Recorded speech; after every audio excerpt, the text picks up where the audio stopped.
us about another minute.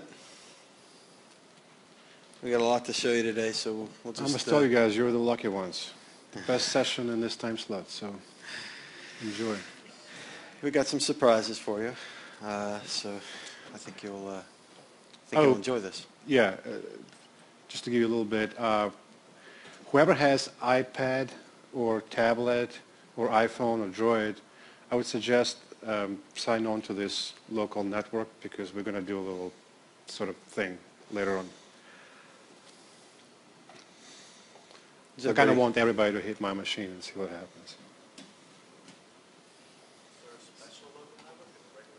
Well, that's S2G, it's whatever. That's SpringOne 2GX, and the username is S12GXVIP.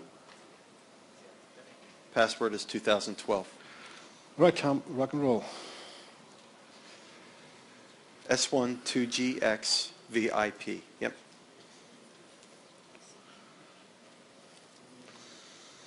All right. Good afternoon, everybody. So, my name is Oleg Zhurakousky, and this is my colleague and friend and neighbor, Tom McCuch.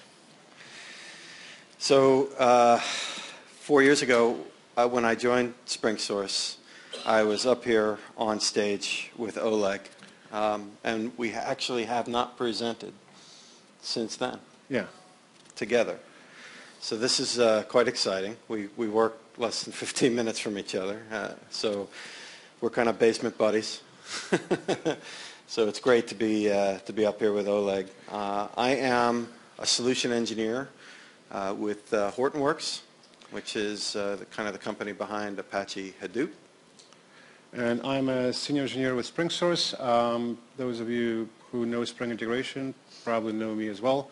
I'm one of the co-developers of Spring Integration framework and big advocate of this amazing framework.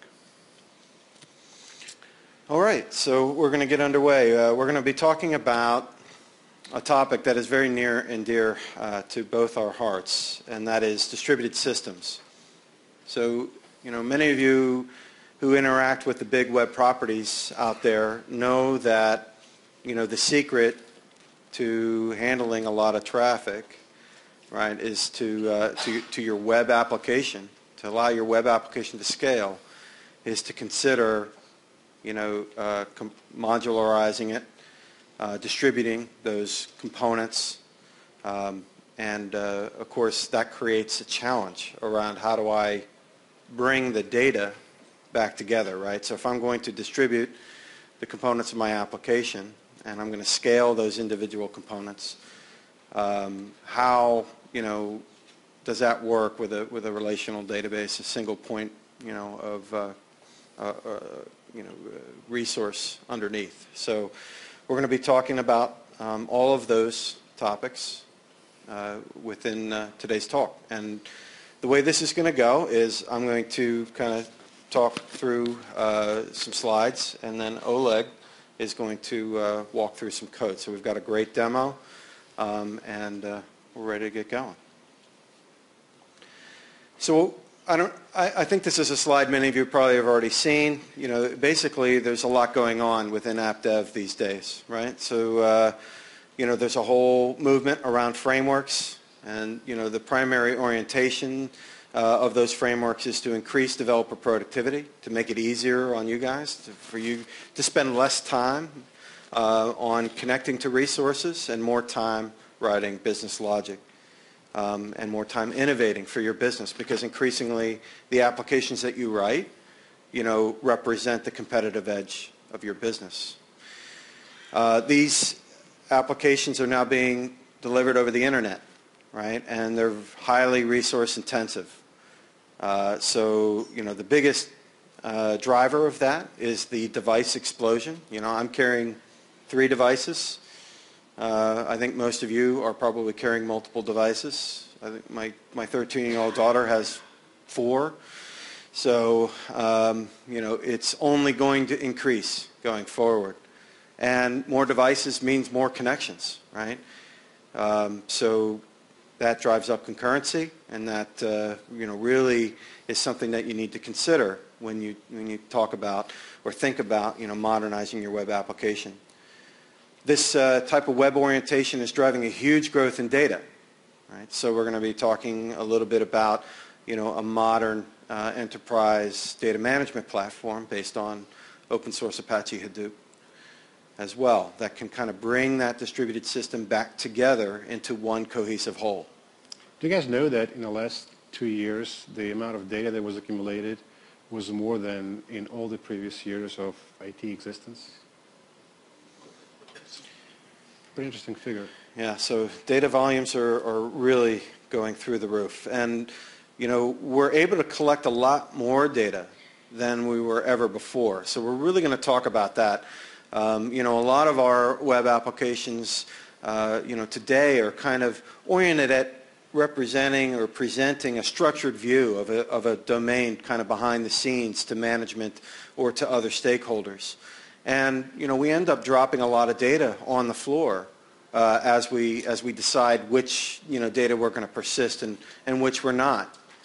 And, that data could potentially be valuable, right? So, if you look at, these large web properties, that's what they're doing. They're not letting go of any of the data they collect, right? They're merging it with external sources of data, and they're identifying patterns and trends and sentiment analysis and all kinds of interesting things. So we're going to be talking to that. Also think about the economy right now with mergers and acquisitions. I mean, you belong to one company, your company is acquiring another company. Well, your IT department has done match. They decided back in the days to collect data differently or to do business differently. How are you going to operate right now? I mean, you can't just say, oh, greenfield development, let's just rewrite their system to look like ours. That's never going to happen. So you have to figure out ways how to integrate those things together. And finally, a lot of folks don't want to bring all that data from Twitter and other social media applications into their four walls, right? That's just too much data to deal with, right? So increasingly, applications are being delivered in a hybrid cloud, where you have public components and private components. And we'll be talking about that as well. So I'd like to start off with this slide. I've been doing this talk for a year now, so some of you may have seen last year's SpringOne. This is a very different talk than what I gave last year, but I did use this slide, and there may be some other slides that you recognize. But I also did a webinar in February that anybody can go out and hit after this. It's on springone.com. SpringSource.com. I'm sorry, SpringSource.org, actually. All right, so synchronous architecture, right, is the problem, right? So a lot of us, in our past have built an application this way, right, where we have a synchronous flow between kind of a front end, and it might go all the way back to a legacy host or internal database and come back. And the really big problem with this is that if I have an issue with any one component, right, in that flow, all of the messages that were in flight are affected, right? So again, when we're talking about high concurrency applications, this is a big deal. If I can if I can localize the problem to just that component, to just the messages that were kind of in flight within that component, I'm going to be far, better able to kind of be back online quickly. Right. Also, don't forget that we application developers, I mean, if you really think about what is your job, what do you do on a daily basis? You actually not really inventing much in terms of the business processes. Business processes existed before you. Those were the requirements that were given to you to be automated. So in other words, we kind of model everything we do, every code we write, we model it after some requirements that existed prior to that. And I always like to ask, if you think about everyday life, everyday processes that you encounter, can you name me at least one synchronous process that you have in real life? It's a trick question because there aren't many, right? I think, there are any. Yeah, biology is, human interaction is event-driven. And, as we build applications that kind of bring people together and in a collaborative mode, right, that's really what we're trying to do, right? We're trying to increase stickiness, right, of the people, either our customers or suppliers or our partners with us, right? And those interactions are event-driven. Right. Expecting a reply from somebody, that's a valid concern, but it doesn't mean that the world stops until the reply is received. You can be ordering coffee at the Starbucks, but while you're waiting for your order, you're playing with your iPhone, you're calling your wife, your husband, you're doing something. You never block. You never stop doing and waiting for something until, and not moving until it starts. So start thinking that way. That's why asynchronous architecture is more prevalent, right, on the web. And, in an asynchronous flow, all state is kept in the message that's being passed, right? So, that kind of a system is a lot easier to repair, right? It's going to bring your mean time to repair down significantly because you don't have to reset the state of everything, right? It's also a lot easier to extend. And we'll see a couple of examples live of it today. Yep. So each component interacts with the broker cloud. They don't really interact with each other. They don't really know about each other, right? If a component's lost, again, only the in-flight messages, must be redelivered. And again, mean time to repair. Components can be quickly provisioned on demand. So that's really, what I'm showing here is, we have an order, and, we have an app that can fulfill part of that order.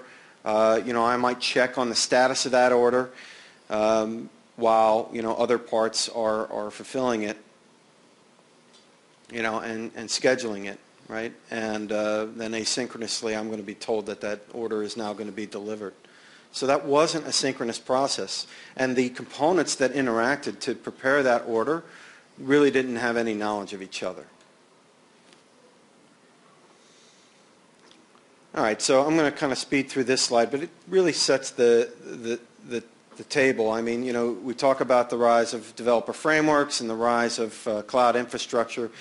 And, that's putting some stress on the middleware and the databases that we use. As we drive towards higher modularity, as we drive towards higher concurrency, a lot of things are really changing, right? I mean, look at the way that you build web applications now, and look at the way you built them 5 years ago. It's very different, right? And we're gonna be talking about that. So, again, that has a ripple effect, right, throughout all of the middleware and databases that you're using. Including messaging. So, old school was kind of put everything on a bus and everything kind of connects to that hub, right? And, this basically implies that the endpoints are well known and they're fairly static, right? That isn't the way it is in the real world anymore, right? When you roll out on the public internet, you've got pockets of activity that are popping up all the time, right? And you need a messaging middleware, right, that is going to be able to respond to that in kind, right? And scale elastically when and where you need that to occur, and not have that be some central thing, right, that I have to worry about. Same with data management, right? So, applications today are capturing data that was once considered too bulky and unmanageable, right? We're going to actually be capturing event data underneath our application, underneath our Spring integration application, right? And, a lot of people could argue, well, that's log data, right? Well, that's kind of the point, right? So interactions, that lead to a transaction are just as important as the transaction itself, right? Because you want to know, how did this person come to actually buy this thing or not buy it, right? So that's really important. So I want to be able to capture that data. And, Spring integration is just a fantastic framework. You know, it's going to drive event architecture into the very core of your application design, and you want to take advantage of that, right? An event-driven architecture, the primary source of data within that sort of application is going to be the events themselves, right? And I can run a MapReduce job, right, in batch behind the scenes that kind of pulls that together into a domain that maybe other people want to see, right? So I can project really any domain off of that underlying event stream. So think of it like your checkbook, right? Remember there used to be a time where we would kind of fill out of all our debits and credits, right? And then on a monthly basis we kind of add that all up or subtract it out and we come to our current balance, right? Well, that's really what we're talking about. I can replay the events, right, through you know, an analytics framework like MapReduce and build a new domain model, right? So maybe, you know, the domain that I'm interested in has changed because I learned new things. Or even better, you don't know what your domain looks like until you actually start looking at some data and say, well, how about this or how about that? Now you can start playing with that because you really didn't have to make that decision earlier before you knew, you know, the important facts. Right, so you want to be able to really separate the concerns of command and query, right? So for those of you who follow Greg Young, I do. I'm a big fan. CQRS is the pattern that we're talking about, command and query segregation, and responsibility segregation. And you know, that event data is really the source, right, of your domain. So we'll talk about that, and that's really around exchange. So once I kind of reduce this into you know, a relational model that, you know, my management or other stakeholders can query against, I can share that with you know, or exchange it with existing systems that I already have in place. So I don't necessarily need to rip and replace. I don't need to start over again. I can just capture additional data and slowly begin to make decisions around, you know, how I can, where I can handle eventual consistency within my distributed data. And remember, storage and hardware is only getting cheaper and cheaper. So, you know, 10, 20 years ago, we were worried about how much data we're going to put in a database because we were worried about space. It's no longer as much of a concern as it was before. All right, so we're going to start off with Spring Integration. We're going to kind of walk through, you know, what is Spring Integration? By the way, how many of you, like, familiar with Spring Integration, used it? Oh, great. Oh, pretty good. Great. So we'll speed through this. Quick overview. So, you know, at its core, Spring Integration is an embedded message bus, right? So, you know, gone are the days where I want to take my app and deploy that to some messaging server. I don't want to do that, right? I want messaging to be baked into my application, right? And that's what Spring Integration really does. And, you know, so it gives you that embedded message bus within any Spring application context.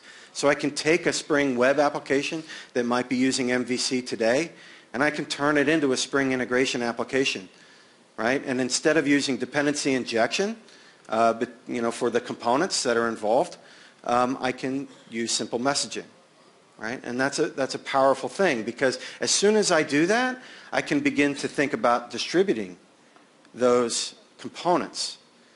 And that distribution becomes a matter of configuration, not code. So, you know, I can change my mind. And that's really important, right? Architects are often put into a very difficult position where, you know, they have to size this thing up front, right? Because we're going to go expend, you know, a lot of capital, right, to buy hardware. Remember rational unified process? Remember that?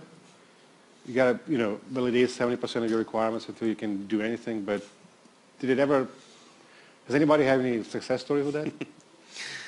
Well, you know, if you kind of reduce the number of requirements that you're trying to address, right, yes, and iterate often and early, then that works, right? So, you know, the message is, you know, I don't want to have to make all of my decisions up front because I'm never going to be right. I could be the best architect on the planet, but I'm not going to be right. Something's going to be wrong. Something's going to happen. And it's not even that. You probably were right at the time, but the requirement changed because the company wants to gain competitive advantage over another, right. And so they decided to scrap this particular notion of doing something and change into something else. Right. So we need architectures that can evolve, right? We need applications built with architectures that understand that evolution is just a core requirement. All right, and Spring Integration also gives you just a fantastic set of adapters to basically anything you want to connect to, right? And we're going to be talking about that today. So messaging, is used within modern applications, mainly in these areas, right? So for eventing, right? So I'm going to move away from request reply. I'm going to move towards pub sub, right? Fragmenting, right? So certain people are going to be interested in this message, other components are not, right? So I don't want my component to be even aware of who's interested in the messages that it's publishing, right? But I also don't want every component to receive every message.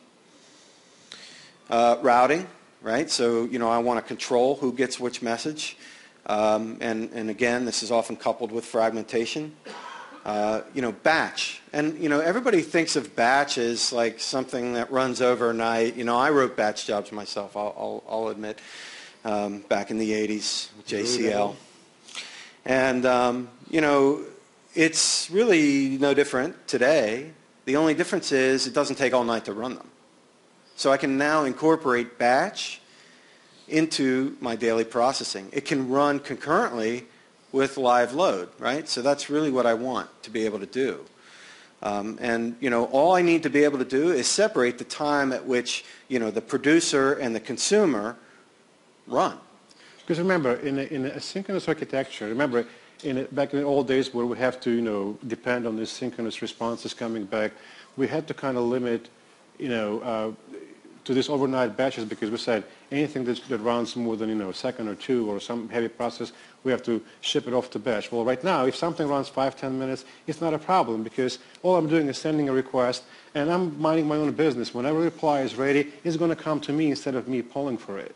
So it's kind of event-driven versus this dependency on on the blocking mechanism of synchronous communication. And then finally, modularity, right? So I can begin to break up my application. I can think about scale in a different way. The example that we have is a Starbucks, right? So rather than build a whole nother Starbucks to serve the next customer, I might just want to hire another barista. Well, if everything is, centralized into one application and I can't distribute any of those components, and that's essentially what I'm doing, right? I'm building another Starbucks. Basically the opposite of conventional clustering. Remember the only solution we used to have was to cluster the entire server, right?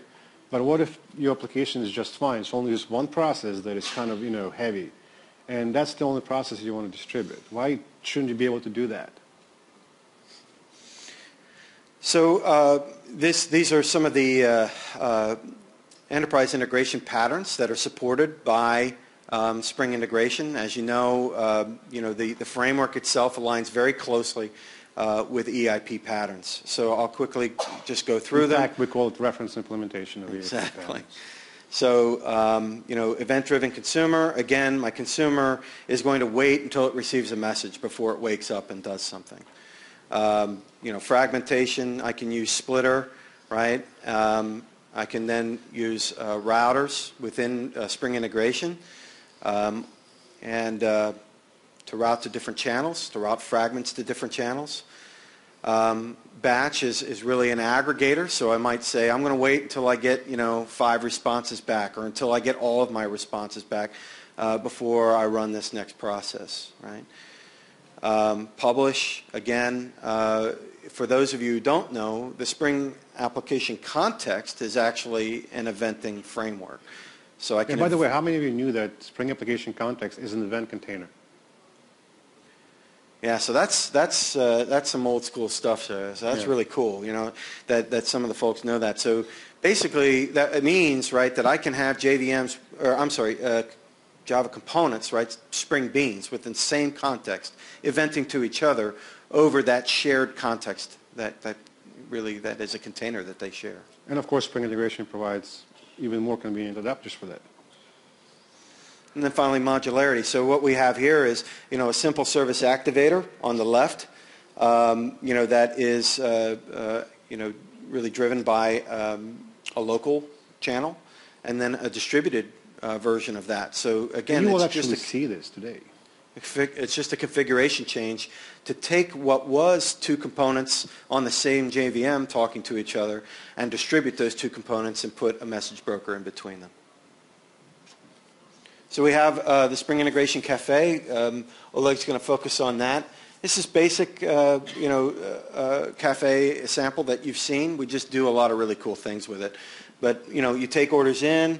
Those orders are for drinks, cold or hot, right? I'm going to route based on that.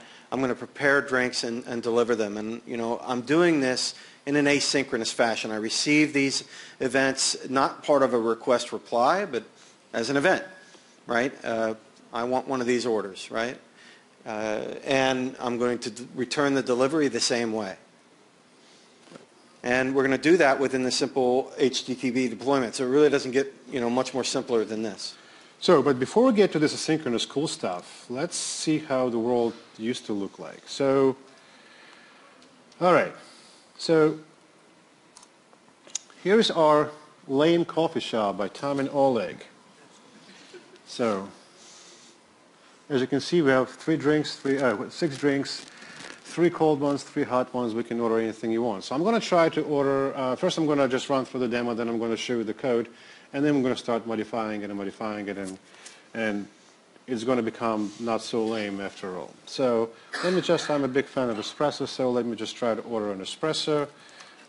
So picture, again, it's a kind of application that models what we typically do when we go to Starbucks or whatever your favorite coffee shop. You come in, imagine that you have actually a kiosk, right?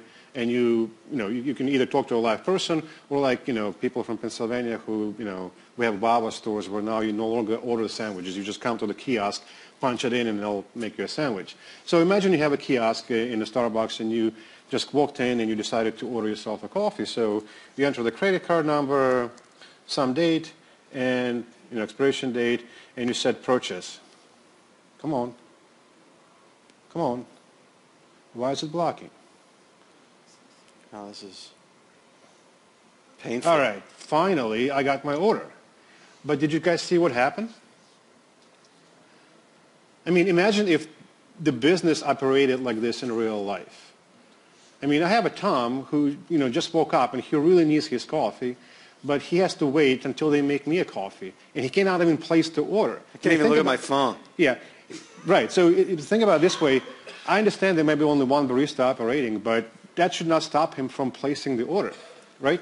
So now I'm ready to claim my order, and Tom can order his stuff, and and again, now he's waiting, and another guy who's coming in, he's going to have to sit and wait. So we have this random kind of a slow barista thing going there. So that's really how the world, so what I was trying to do with this particular part of the demo is to kind of remind you how things used to be. And I'm sure that a lot of you could relate to this style of applications, right? Okay, so now let's look at the code of this. So this is your Spring integration graph. So we got, doesn't look good. So, sorry. So the order comes in through HTTP inbound, wrong file. So the order comes in through HTTP inbound gateway, right?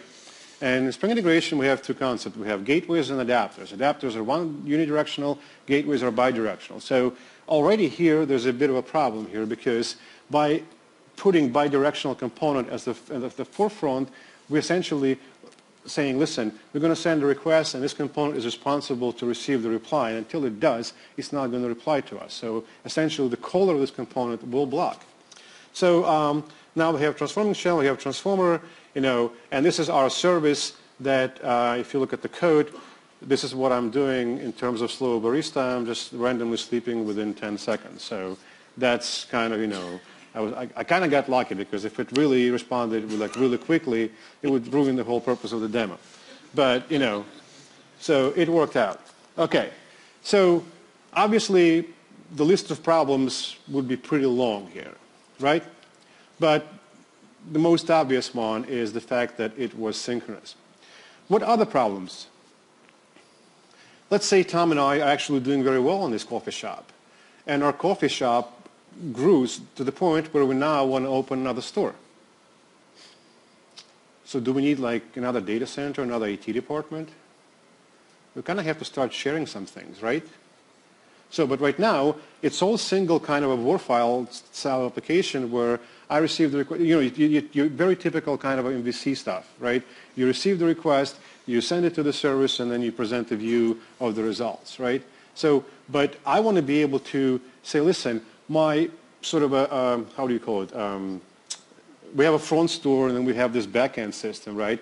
And the backend system where all the processing is going to happen. I want to be able to use the same backend system by my second store, by my third store, because that backend system is going to maintain inventory and so on and so forth. And I want to eventually make the system resilient and things like that. So I need to figure out how to properly do it. So, and this is where this kind of refactoring that Tom was mentioning earlier comes to play.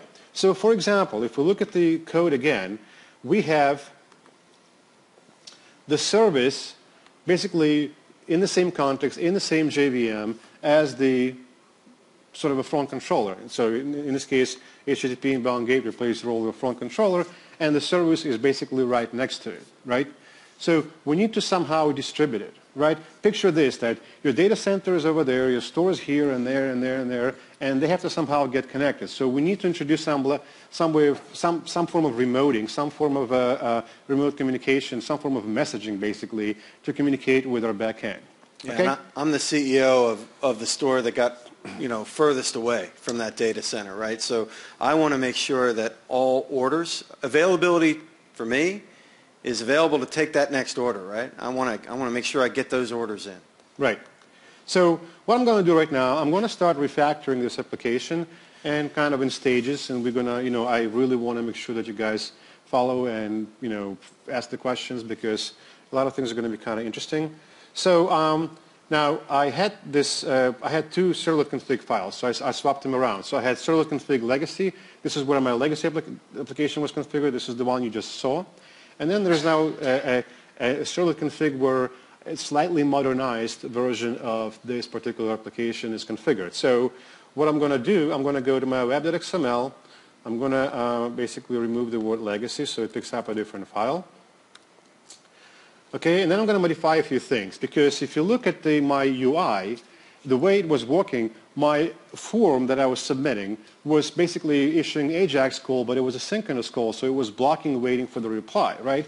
So one thing I'm going to do first is I'm going to go here and I'm going to say asynchronous is going to equal true. So this I'm using jQuery, okay? Now another interesting thing I'm going to do, because even if I change the synchronous to true, this form is still responsible to also produce the reply. We just spent half hour talking about how wrong that approach is to begin with. So why would I want to show you, do this here right now? So what I'm going to do actually, I'm going to comment this code altogether. So I'm just going to send the request, fire and forget. All right? So again, picture you at the Starbucks, you placed your order, and now you're playing with your phone, right? So now you walk to the counter, and somewhere at the end of the counter, you know, barista is working, and eventually your order will come up. So you're going to be checking on the counter if your cup is there or not, and eventually you'll see it there with your name on it and everything else. So, and that's essentially what we're trying to emulate. So what I'm going to do to emulate that, I'm going to emulate that sort of a look into the counter with this simple JavaScript here. Basically, I'm going to give myself a 5 seconds intervals.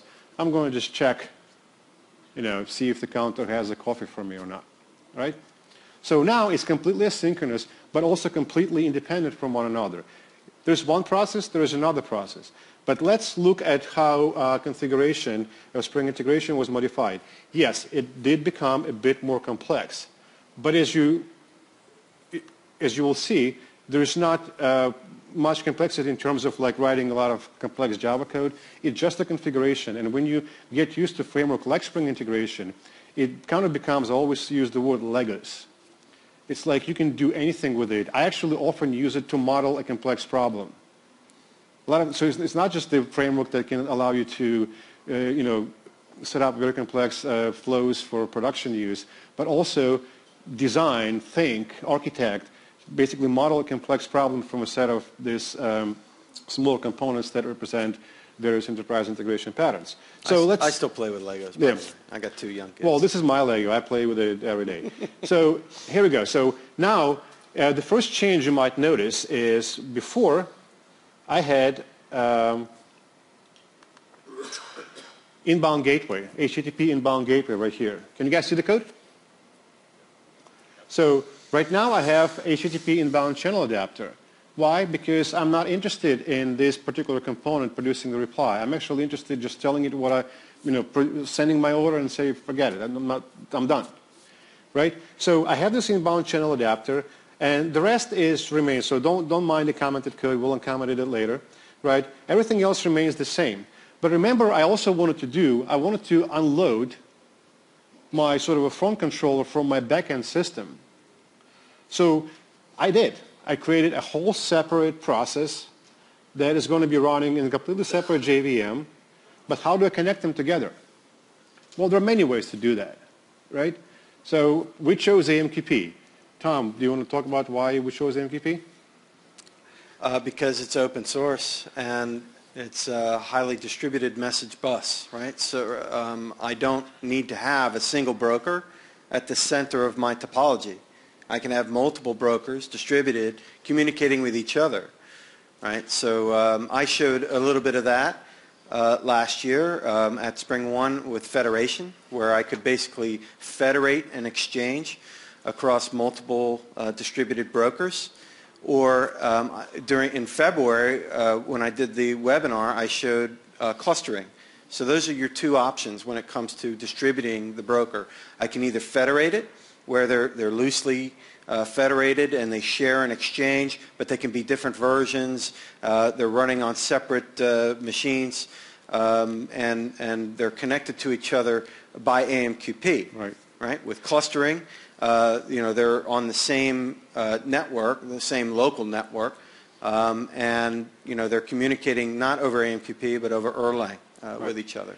Another important thing about Rabbit and AMQP is that JMS versus AMQP, it's protocol-based messaging versus API-based messaging. Yes. We keep hearing this word polyglot, right? I'm going to talk about that in a moment. I got some slides on that. Right. Yeah. So in a polyglot world, I might not. Tomorrow I might decide, maybe I don't want my backend system to be written in Java. Maybe I want .NET. Right. So I want to be able to make that choice, but I want to make sure that the messaging solution that I choose to connect these 2 systems together still works fine for me. If that was to be a JMS, then I'm kind of stuck to using a particular technology, and I don't want to do that. Right. So we position so as soon as the request gets transformed, I'm basically sending it to AMQP outbound channel adapter. Again, not the gateway, AMQP outbound channel adapter. Why? Because I just want to send it out and that's it. Right? Now, remember this guy? Now, this guy is polling from the client side. So which means this guy is issuing another HTTP request to this application to poll for something. Right? So which means in this configuration, we have a second HTTP inbound component. But in this case, it's a gateway. Now, why did I choose the gateway? Well, think about it this way. I mean, these request-reply scenarios aren't so bad if the reply is always guaranteed to come instantaneously. Picture the counter at the Starbucks. It's not going anywhere. It might be empty, but it's not going to go anywhere. So looking at the counter is always safe. You're not going to look at the counter and all of a sudden, see something different. It's going to be there, with or without a cup of coffee. So it is safe for me to use the gateway. So I'm going to put in the HTTP inbound gateway. And all the gateway is doing is using this service activator. Actually, I discovered an interesting requirement which I want to talk to Mark about because we might actually have to formalize it within the framework somehow. But right now what I did is just a simple service activator which uses Spring expression language and calling this bean delivery releaser. And this delivery releaser simply pulls on, I'll show you the code. There's really nothing to it. Yeah, a lot of green stuff commented, but it simply basically pulls on the channel. However many messages are on the channel, they're going to be sent back to the client. So in other words, it's it's a poller, but the polling is initiated not from within Spring Integration. It's initiated from the client. So we kind of have to figure out how to do. Now with WebSockets, it would be different because we would be able to use the Spring Integration poller and push the responses back. But in this case, the request is initiated by the client, so we kind of have to respond to their polling request. All right? So, but that's really all it is. So now back to configuration. So all it does, this delivery releaser is polling and sending it back to where? Well, as you can see, there is no output channel configured on the service activator, which means it's going to go to the reply channel of the inbound gateway, which is created automatically. Any questions? All right, so I guess we are ready to run this system.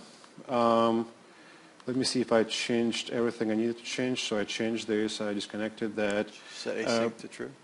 Yeah, I did that to true. And let's change the name. So it's no longer, lame, right? So it's kind of cool.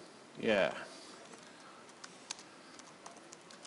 All right, so now we got ourselves a kind of cool coffee shop, right? So let's run it.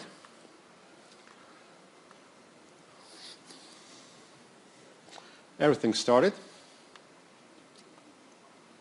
Tom still didn't get here. So we got ourselves a kind of cool coffee shop. So let's see how differently it works right now. Remember, we didn't change that slow barista. Barista still can be slow. And that's a normal situation, So I'm going to order myself espresso.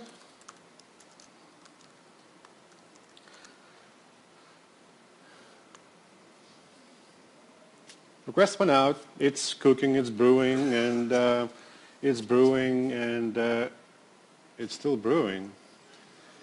That was a triple shot. It's not coming out. So something happened, right? So what do you think happened?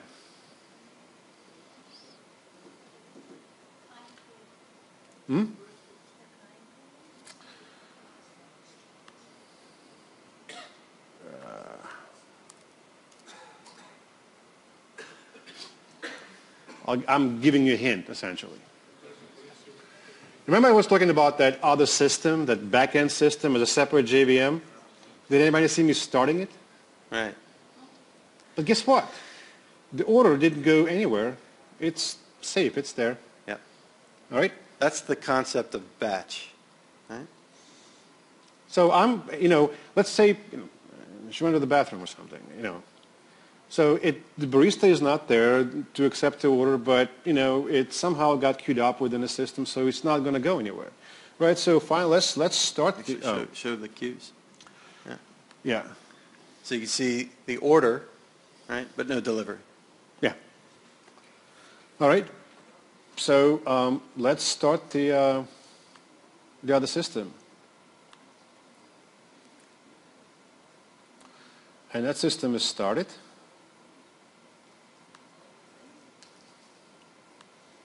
Check this out.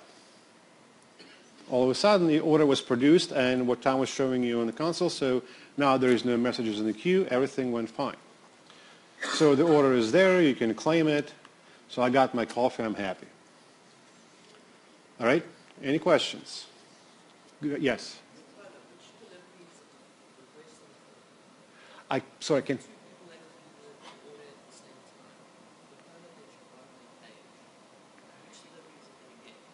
Well, the delivery comes as they go. For example, if I can type things really quickly, Oleg. We're working on the honor system, I think, is your right. point. Yeah. So I'm not going to take your coffee, mainly because Tom, Tim, I need a couple more shots. Right, and Mark, So we're all looking at the same counter. Right. So we're looking at the same counter, and it's the same like in a Starbucks. I mean, have you ever been in a very busy Starbucks where you can actually grab somebody else's coffee? And in fact, people, if we order the same kind of like, always get triple caramel macchiato, and a lot of times I would be playing with my phone and somebody would take my coffee. And we'll talk about what, that's actually a good question. It's a good leading question because, there are things that you can do with the broker to route the message to a specific queue that maybe only you are listening on, right? Right. So there's lots of things that you can do. The nice part about it is I can configure that independently of my application. Yeah, that's actually a very good point because we actually try to model this as, kind of a shared environment. But yeah, if I have to respond directly to you, then of course, there's just a million different ways of doing it. All right. So any question in the back? What is RabbitMQ providing? It's a messaging middleware that allows me to connect two JVMs together, basically. Yeah, and I'm going to talk about that in a moment. I've got some slides there to cover that. All right. Do you want to cover that right now? Sure. Because before I move on to the more interesting stuff? Yeah. All right. All right. So what we just saw was distributing with AMQP. And again, as Oleg said, AMQP is a protocol, right? Not an API. And that's really important because every language provides its own API support. So with the same protocol, I can communicate between Java, Ruby, .NET, Python, Perl. So essentially, if you're good with network programming, you can write your own way of reading Rabbit messages because it's nothing more than TCP/IP behind the scenes. So AMQP is an open protocol at the same level as HTTP itself, right? But it's focused on providing asynchronous, reliable connections.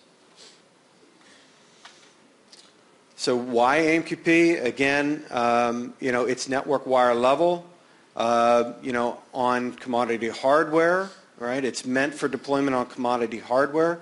It can process 10 to 25,000 messages per second, right? And that's if you're not persisting every message. But, if you think about it, you may not need to persist your messages in your broker. And, in this case, the NIC is usually the bottleneck. AMQP is very secure. So brokers support separate virtual hosts. So I can connect to that with a URL, right? And I specify the virtual host. There are 3-level permissions once I get in. This is, kind of around message publish, message consume, and configuration. Right? Those are the 3 permissions. The interesting thing about AMQP is that it's typically this type of protocols and specifications comes from engineers, from the technology people. This one actually came from business.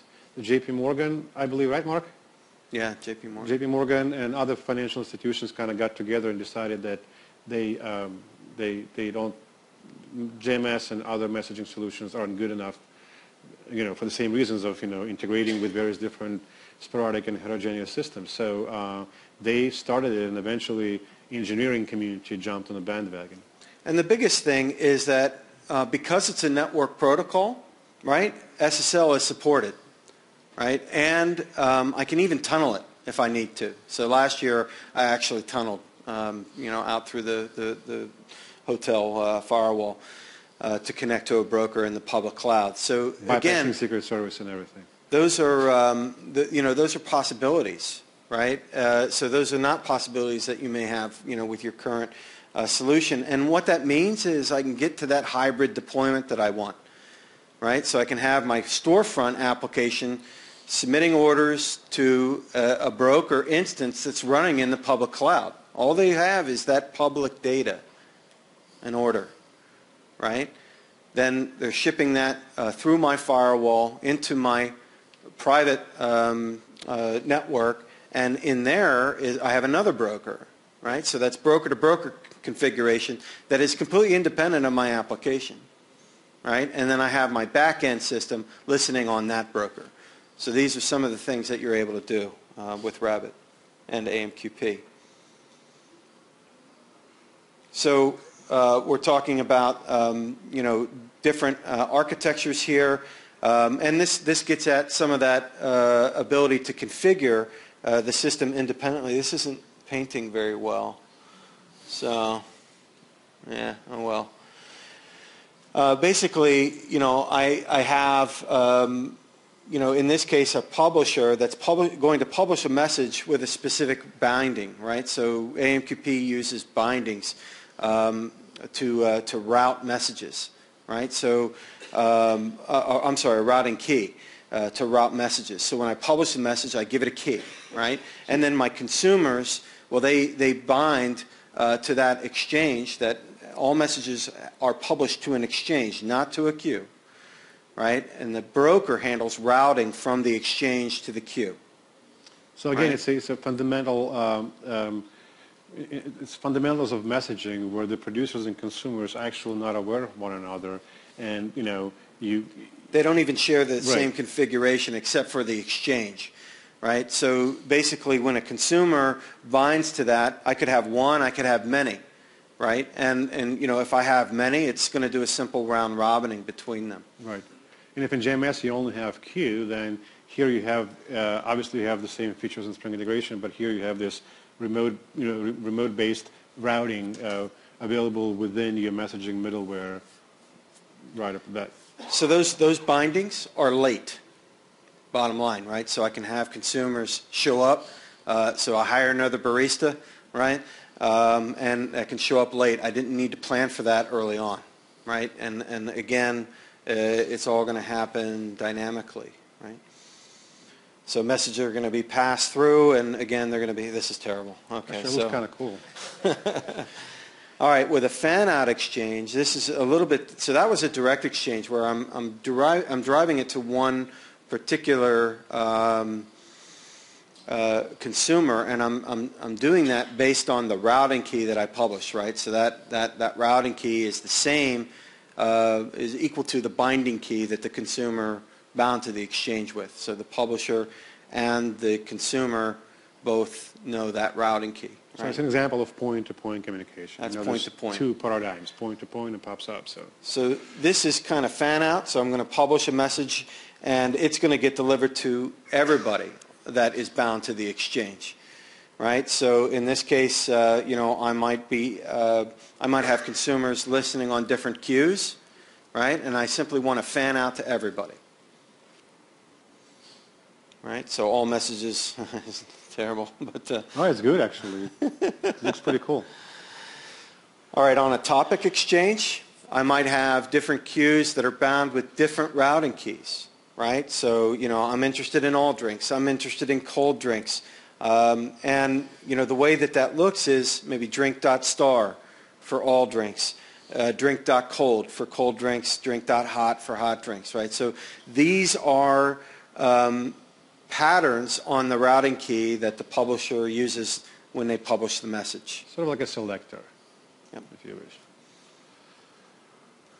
So in this case, if I have a hot drink that's published, that's going to get delivered to both the all drinks and the hot drinks queue, right? Because the routing, handles that.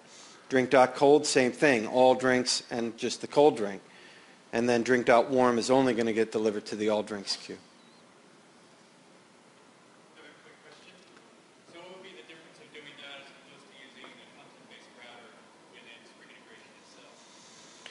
So the question was, what is the difference between using the broker to do the routing and using content-based routing within Spring Integration itself? Well, there's many different ways of answering that. First of all, remember that AMQP or JMS, this type of messaging middleware, their main purpose is to connect to heterogeneous systems together, right? Where some of them implement some elements of core EAP patterns. Some of them do not. Like, for example, JMS gives you a very simple point-to-point pop-sum communication where AMQP does some content-based routing with what Tom just showed you. So if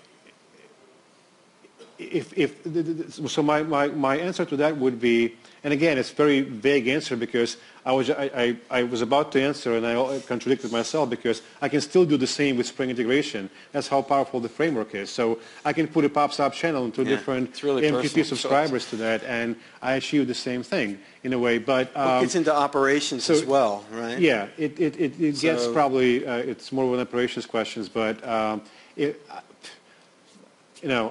honestly, it's hard to answer this question because you got to almost like come up with a good scenario where I would say, well, actually, Tom and I, when we did the demo today, we actually debated that same scenario because what I'm going to do later, like in a few minutes, I'm going to do actually a very similar thing, and we were debating whether we should do through the fan-out exchange or what I said with the pop-up channel, and I decided, because I was tired, to do it through the pop-up channel, but, it's very similar. Can you speak up, please? We can. One of the reasons why you might want to do it outside the Spring Integration framework is because you might want to, not use the threads in the JVM. You might want to have it outside the JVM, manage the things outside the JVM. Actually, you just gave me an idea. Yeah. So that is like you said, not use the the JVM threads. But here's another interesting thing: is that you just kind of it came to my head. Remember Tom was earlier talking about the persistence capabilities of AMQP and so for example, if you need some level of guaranteed delivery, but then again we can do it in Spring Integration with a message store, so so it's kind of hard to. But yeah, if you want to use like out of the box, guaranteed delivery sort of with a persistence mechanism provided by the messaging middleware because they give you certain guarantees and liability stuff.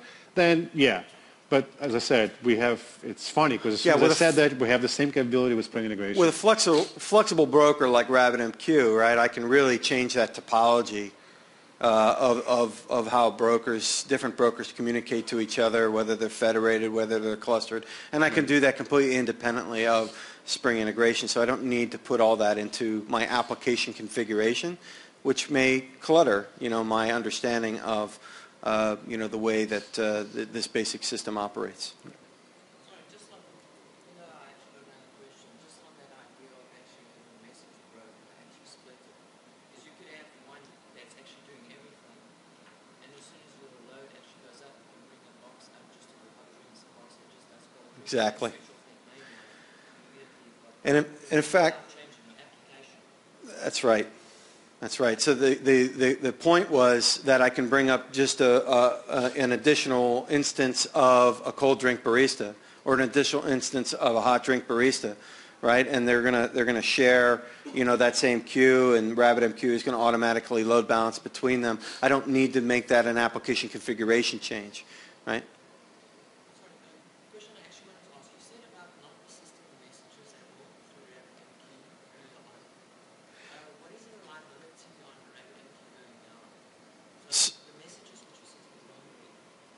Messages are in memory, and you can flag certain messages as persisted. So persistence is an option within RabbitMQ. It isn't required. That's a big thing. So if you tell it not to persist your message, it won't. Right. Right. So there are a lot of messages, especially event type of messages, ticks within a trading application, for example, where the shelf life on that is very short, right? So I don't want to persist it necessarily in my broker. And if I lose it, I really don't care that much because I can tolerate, maybe I have just this pick up level the of next tolerance, tick. 10% tolerance, Yeah.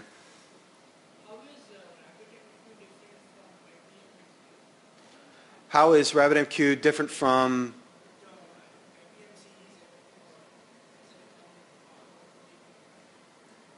Did you hear that product? IPMC? Well, IBMMQ is JMS. Oh, IBMMQ. Oh, yes, yes. IBMMQ is JMS. That's the basically API-based messaging versus protocol-based messaging. So API means that you have to have, you're constrained by the API. In this case, Java API, which means you have to have Java on both ends. Yeah, and in particular, you have IBM's client on both ends, right? So, that's a licensing thing. So, AMQP doesn't deploy that way. right? So, the brokers are independent of, the applications that are communicating with them. Question here. You just mentioned about that protocol is reliable. Because, what kind of characteristic it makes sure the message actually being delivered? Because you see your message, all the stages within the message. If there's one message, So going away, right, lost, you have to pick it up. Like, what makes us reliable if you don't have the option of persisting the message, or like JMS, guaranteed delivery. If it doesn't go there, you don't. You can certainly persist the message, so that happens, right? So I can, persist the message, so the question was, really, how can I guarantee the delivery of the message in this new world? And the basic difference is I'm going to guarantee that the message will be delivered eventually. Right. So it may not be in the right order. It may not be immediately, right? These things happen, right? A broker goes down. That could take out a few clients, right? But again, it's localized, right? That problem. So, the perception of your availability across the entire application is still pretty positive, right? So it's just a fundamental eventual consistency versus immediate consistency, and that's more like a transactional concept. Right. Yeah, let's be realistic. I mean, vendors often try to throw words like guarantee, but what does it mean? I mean, what is guarantee? I mean, show me the messaging system, show me the product that is guaranteed, not just on what description says, but actually guarantees you something. And what if something did happen? What are they going to do? I'm just talking about reliability. Like, I know IBM product, they're way, way expensive. But if you're looking at a system that's really critical, like a banking system, right? They build in all the, well, but there's expensive thing. They actually build in utilities to make sure if the message doesn't get there, you can resend. right, and there's many different ways of addressing this level of resiliency. Yep. And it goes back to what I was saying earlier. Sometimes just relying on a product isn't good enough. Right. So I want to implement certain processes, and I actually talked about some of those things in my last year's talk when I showed tips and tricks for Spring integration. But a lot of those things could actually be guaranteed through the processes implemented by you or through the flows assembled by you. Right, so RabbitMQ offers quality of service on the message itself. So I can say when I publish it that I expect a confirm back from the consumer. Now that confirm, I'm not going to synchronously wait, right? That's going to come back on a separate thread. Right.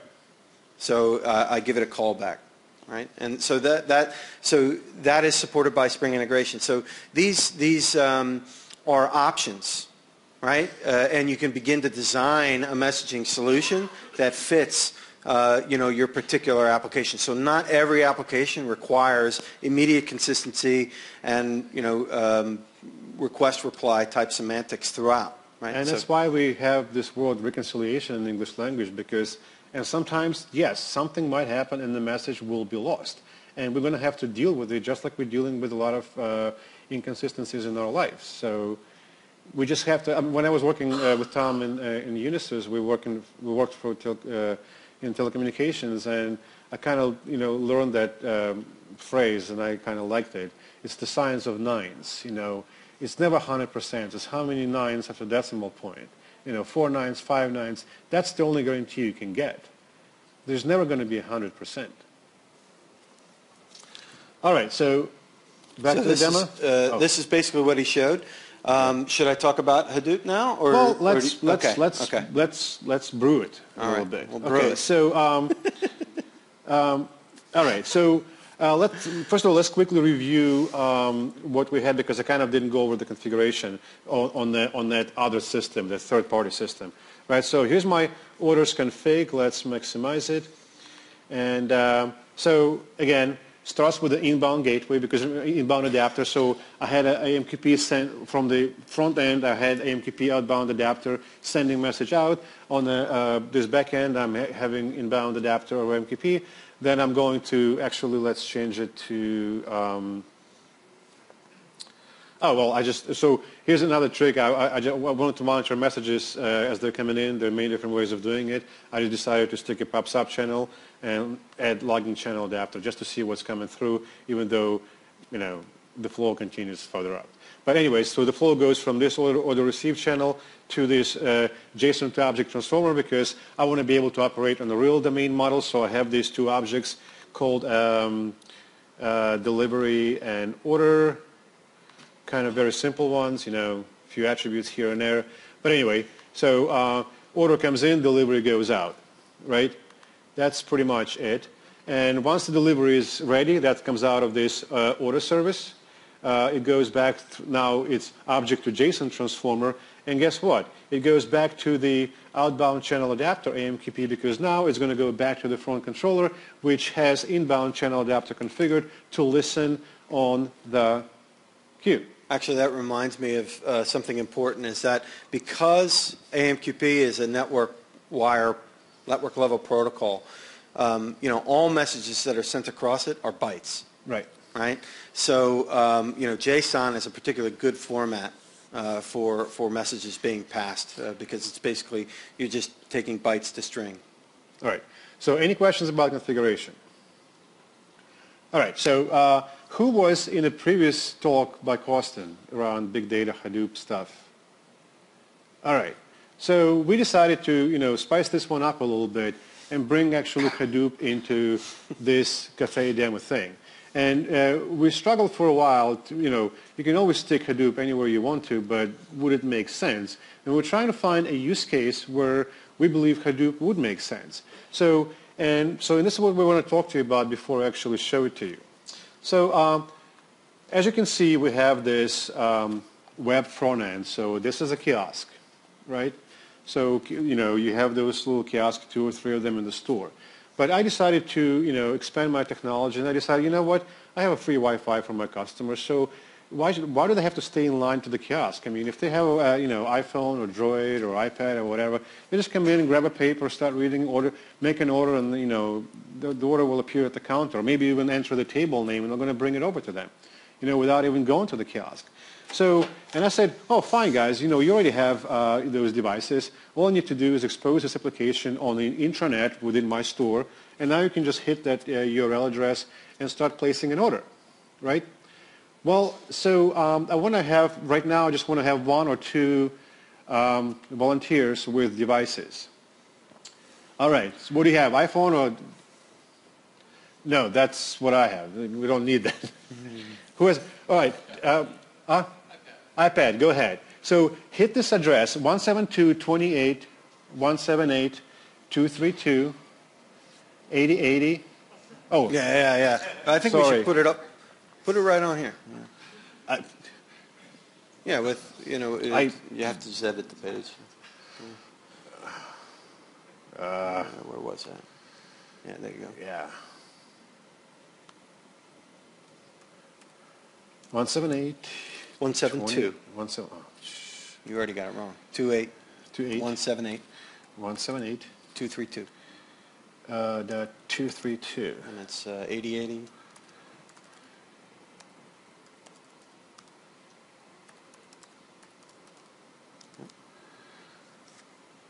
Okay. All right. Now you can hit it. All right, so what I want to ask you when you do it, like right now this, UI looks kind of crisp and convenient. How is it on the iPad?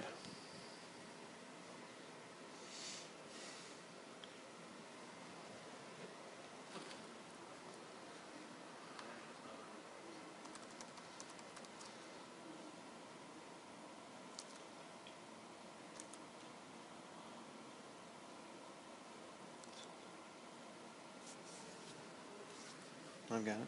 Yeah. So Tom has iPhone. Tom, how does the UI look like? It's an iPhone 5, by the way. Yeah. All right. He hates iPhone. So what do you think on how does the UI look on the iPad? Looks great on mine, by the way.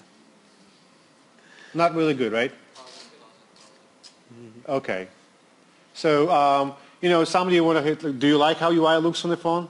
not convenient, not optimized for the screen size, right? So now I want to be able to start thinking about optimizing some of my UI for different devices.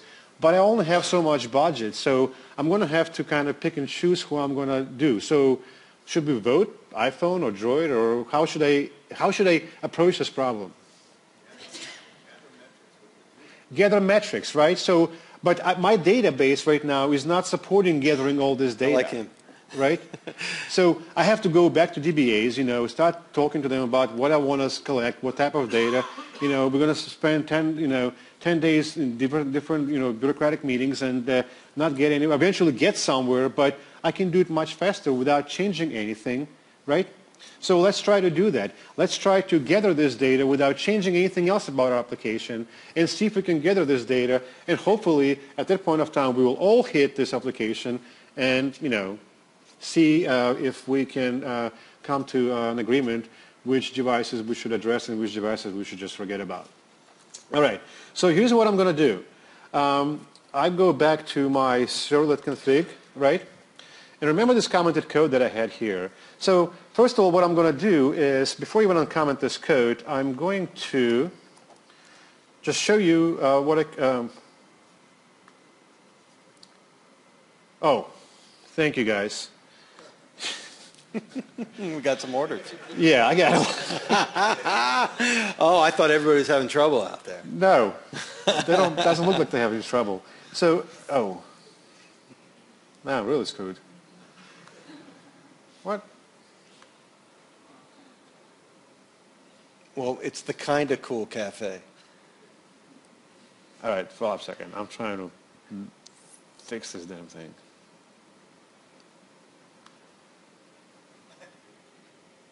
Holy shit. All right, who's responsible for that? All right, let's see.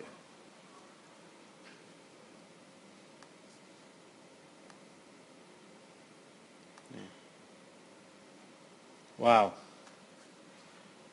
Anybody knows a quick way out of this?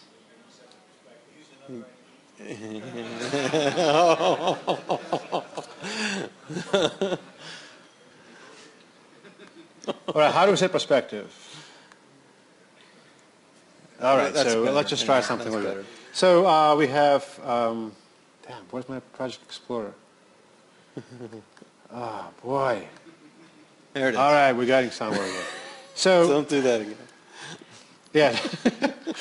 All right, so servlet config. So what I'm going to do is I'm going to do just a logging channel adapter. So I already have this channel as a pop sub channel, so I'm going to do the same thing. Just transforming channel log full message equals true. And I forgot what my log level, so I'm going to set it to 1 to make sure that I will see the message. Right? So now any volunteers if you are not yet? All right, how to, damn it. All right, so I can do it that way. I can do it this way. There it goes. Back up. All right, so they're already, you don't have to worry about them. They're already, so let's, We've got a few orders. yeah, quite Man, a our few. baristas are on strike at the moment. All right.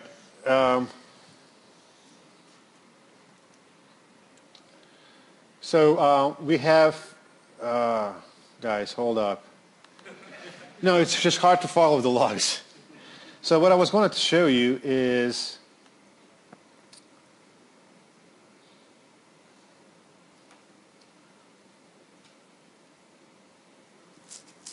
how much time we have?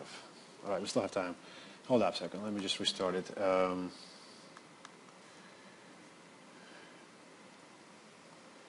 So we have transformer, log full message, word.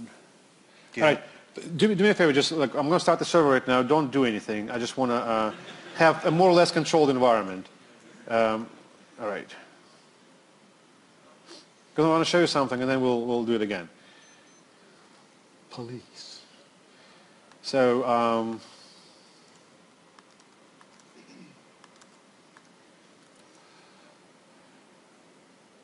So here's what I was going to show you. So now I just logged the entire message that's coming from the HTTP inbound channel adapter. And as you can see, I have tons of information. Remember Tom was talking earlier that there's a lot of information that's come through our systems that we dropped because we're only interested in certain parts of it. Well, I have it. It's freely available. It comes to me from the browsers, from things like that. So what I'm going to do, I can just, I can think about, okay, well, there's a user agent attribute on a property on the message headers. But you know what? Why just get stuck on a user agent? Maybe some other data is going to be valuable to me. I'm just going to I decided I'm going to store the entire message. Okay? So, and that's what I'm going to do. So instead of this login channel adapter, I can actually keep it, but I just don't want to clutter my log. I'm going to basically uncomment this code. I guess I don't need... Oh, wait a second. It mapped all the headers. Yeah, perfect, and I don't need that. Kind of thought I do. So anyway, so what I'm going to do is I'm going to basically uncomment these 2 lines of code. Don't need this logger. So here's what's going to happen. So I have this pops up channel, right? So now I can have multiple subscribers to it. So there's a main flow, but I'm going to plug in this sort of HDFS. I wrote this morning HDFS message handler. Basically a very simple class that, as you can see, it's like 3 lines of code and a few lines of connection code. And all it does is basically writes the message into HDFS file system. Okay? So, and that's it. All it's going to do is just write the message into HDFS file system. Right? And then we're going to run what? MapReduce and find out who is the winner. So now is... All right, I got to start hitting. I'll give you some time to play around. I'm definitely part of the iPhone 5 team.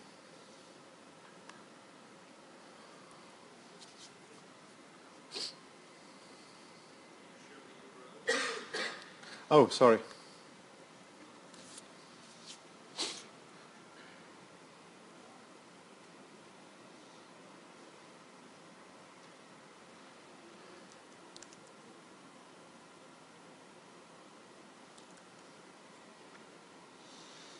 It's clearly not very convenient because the orders aren't coming in too fast.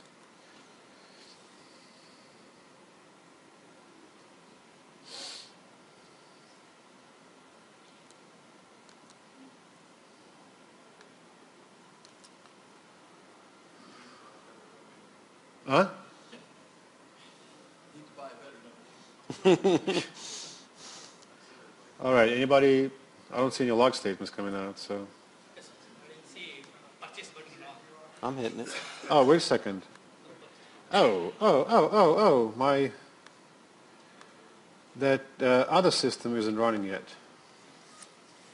Damn. All right, here we go. Frappuccino, latte, espresso. Makes me want a coffee. Yeah. All right, so now I'm going to go to Hadoop and see what's going on there. Well, I need to bring my system down, so enough of this fun. So I'm going to terminate. So goodbye.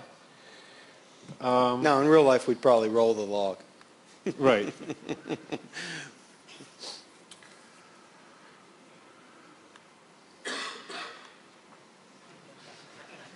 You can't shut it down. It's got Yeah. a mind of its own. It's event-driven. You can't bring down the Napster, right? All right, so HD user output, and we got ourselves a pretty good file size, which is oh, it's new Mac, so well, it doesn't really matter what name it is. It's just the messages. Oops. No, you can't do that. Maybe it's yeah, 3 fingers? Yeah, it doesn't matter. It's so anyway. So it basically it's a file. It's a file. So let's Plus. yeah. There we go. Yeah. Now you just gotta move it up. Yeah. So it's a file sitting in HDFS directory. So if we decide to look at this file, so bin. So what we're running is our Hadoop commands, which look oddly like Linux commands, right? So we're doing a -cat. So we got a bunch of messages there, right? Kind of looks very funky. So let's try to, basically I already had a MapReduce job. It's very simple. Basically all I'm doing, I can show you the code, all I'm doing is I'm extracting the user agent header and doing a simple contains.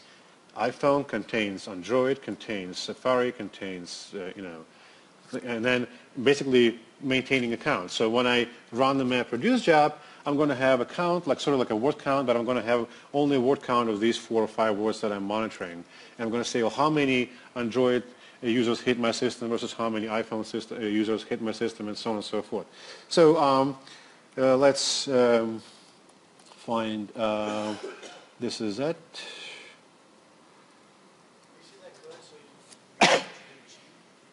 I'll show it in a second, yes.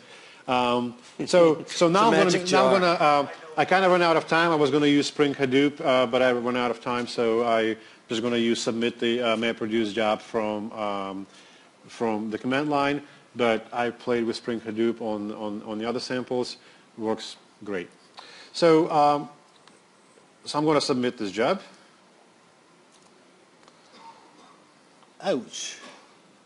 Oh, yeah, your output directory. You need to choose a different one. Give it B or something. Oh. You already have A. Use B. Oh, input path does not exist. Hold on. Right. You got to pick the file. Your file changed. Oh, damn it. Yeah, you got to remember. All right, yeah. So bin Hadoop, Hadoop DFS, LSR, yeah. User, HD user. Yeah. If you do output. So this is the file we wanted to run against. So what I'm going to do, I'm just going to type it up. So bin Hadoop jar Spring map reduce 1.0.jar org.spring1.demo.mapred.user agent count. Any spelling errors? No.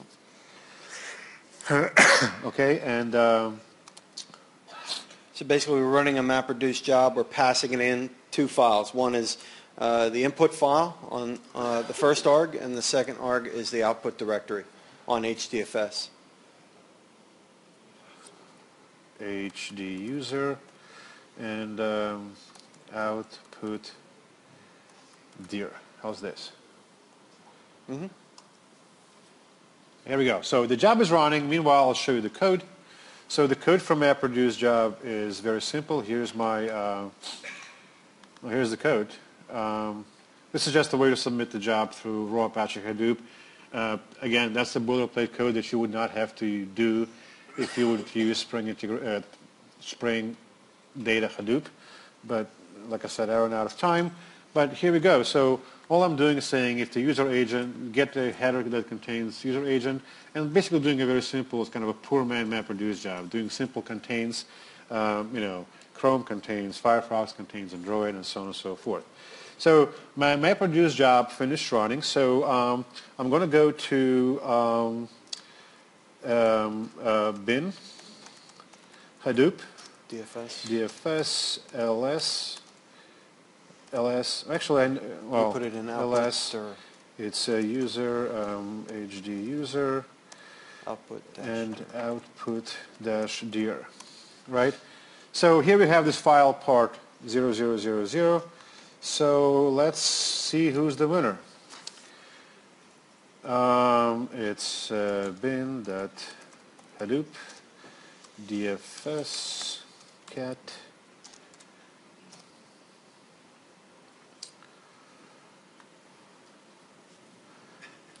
And the winner is, well, Other. you know, the winner is I think that was other. that was iPhone.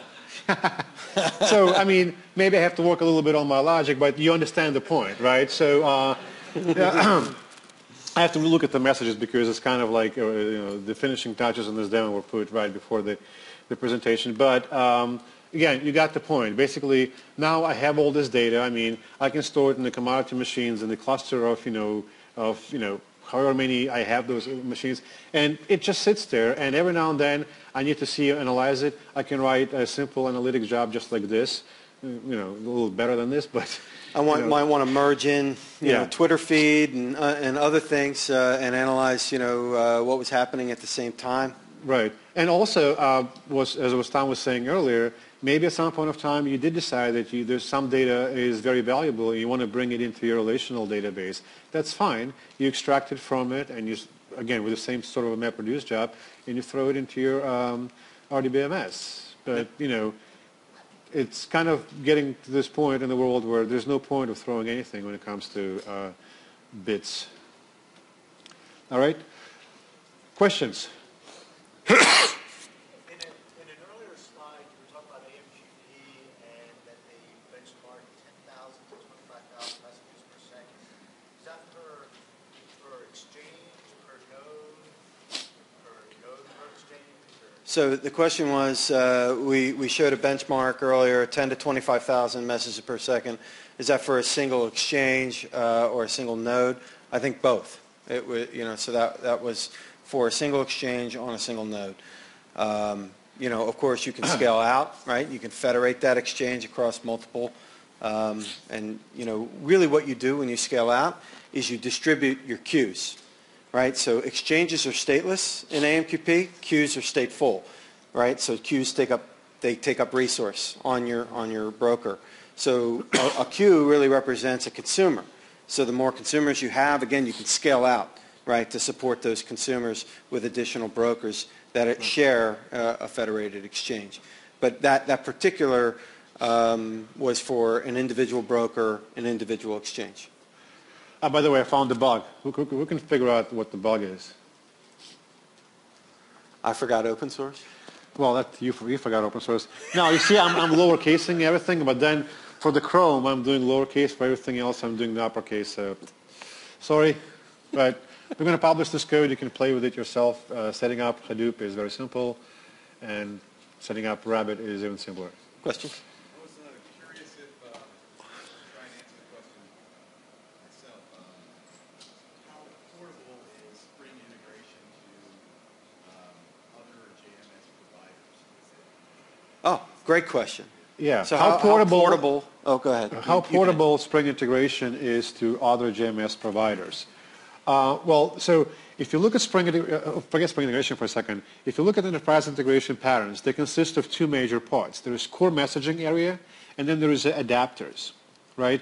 So the core messaging is these are the patterns that kind of describe your typical messaging interactions, such as router, filter, transformer, splitter, aggregator. And then you have adapters, and adapters by definition are the components that are supposed to tie your messaging flow, your core messaging, to the outside world. So to answer your question, is the portability depends in the sort of the amount of adapters, and so we have quite a lot. I mean, some other competitive frameworks claim that they have more, but what we have actually works, right? So, and what we have is actually what's been requested by you, the community. So in other words, we can all develop an adapter for, some, proprietary protocol that's only used in some niche market, but, I'm not going to do that because it's only going to be used there while, something like FTP, SFTP, JMS, MQP, HTTP, things like that are used widely. But to answer your question is the adapters are kind of responsible to manage the level of integration with other messaging providers. Do we have Stomp? I can't remember. We have something in works. Yeah, I thought so. Yes.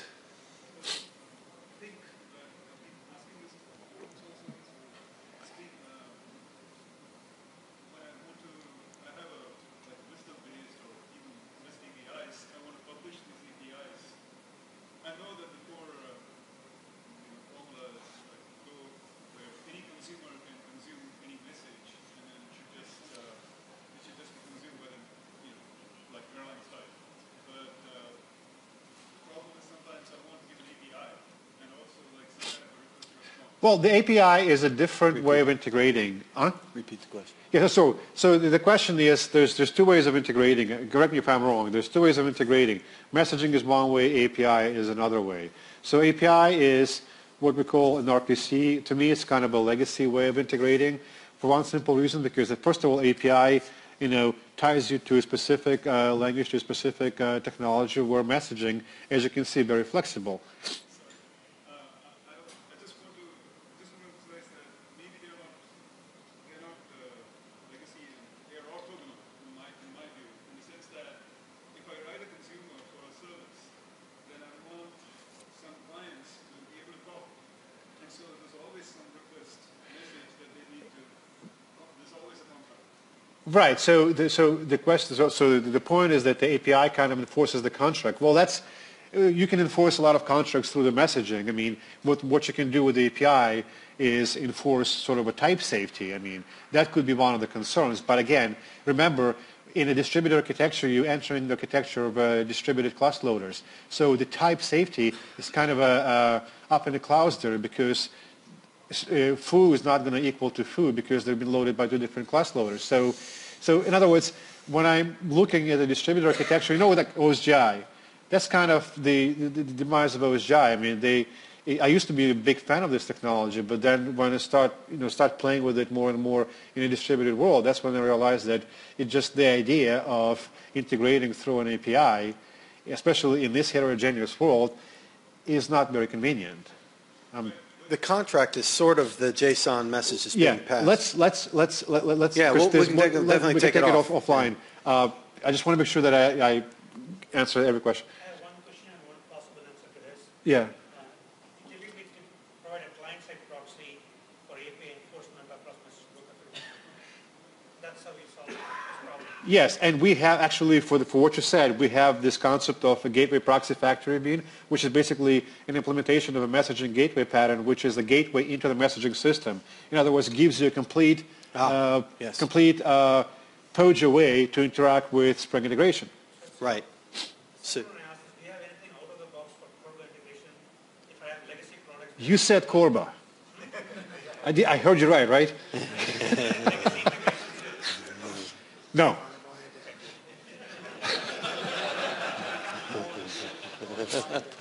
Huh? Well, RMI adapter. But that's right, not we Corba. do have an RMI adapter. Yeah. I haven't seen a single forum question on RMI adapter. I don't think ever since I worked with Spring Integration. Well, hey, post it. actually, I just saw a few. You're going to answer that in 2004. Yes. So one of your slides, you mentioned that the ESP is kind of old legacy. Is there any use case for ESPs there? You can see that Spring Integration is kind of replacing. Oh. No, so I want to find this one. the question was ESP, can Spring Integration and ESPs coexist? Absolutely. Right? So ESPs are just a different form of broker, really, in between your applications. They're a bit more structured. Again, we're not in a rip and replace mode. So Spring Integration is an event-driven architecture that's going to abstract away, right, the physical broker that you're dealing with, so that you can change that over time as a matter of configuration, not code, right? So the answer is absolutely it'll coexist with existing ESP technology and JMS as well as Amqp. Yeah, I actually HTTP. want to use Tom's words. No, not my words, Tom's words. Come on. You said it like Josh Long. How many of you know Josh Long? He's around here. So he, God, where is it? He wrote it like a long time ago. He wrote this article in FAQ, and we were all commenting. And I'm trying to find, Tom said something very interesting that I used it actually in my, okay, so here's what Tom said. SOA is an architectural pattern, and you can replace SOA with, kind of compare it with ESB. So a pattern, by definition, is the encapsulation of a complex system into a reusable component. Patterns are meant to describe building blocks for your solution. They're not meant to be solution in themselves. So in other words, and he continues basically saying that, I don't want to depend on some centralized solution. I don't want to, like I always say, I don't want to code how many to that. servers do you have? Do you need another one? I mean, how many WebSpheres, Tomcats, or whatever you have, do you need another server to host your enterprise integration patterns? And what if you're writing a Swing application or SWT or something along those lines? Or Core I mean, application. yeah, or Core application. Do you need to run it on ESB? Or do you want to be able to use? So, so embeddable frameworks that serve to support your solution, not heavy commercial off-the-shelf products that aim to control it. So that's really what I like about what he said. So, well, hey, we'll wrap this up. I just want to say that there were some things that people are interested in, right, within Spring integration, and would like to see more of. Mark is in the back of the room, but and I'm sure he would want me to say that you are all members of the Spring integration community. So please, go out and post to the forums, post your questions, your desires. You are. The folks who define our roadmap from a Spring integration perspective. Just don't use the word Corba. Please. Thank you. All right, guys, thank you very much. Yeah.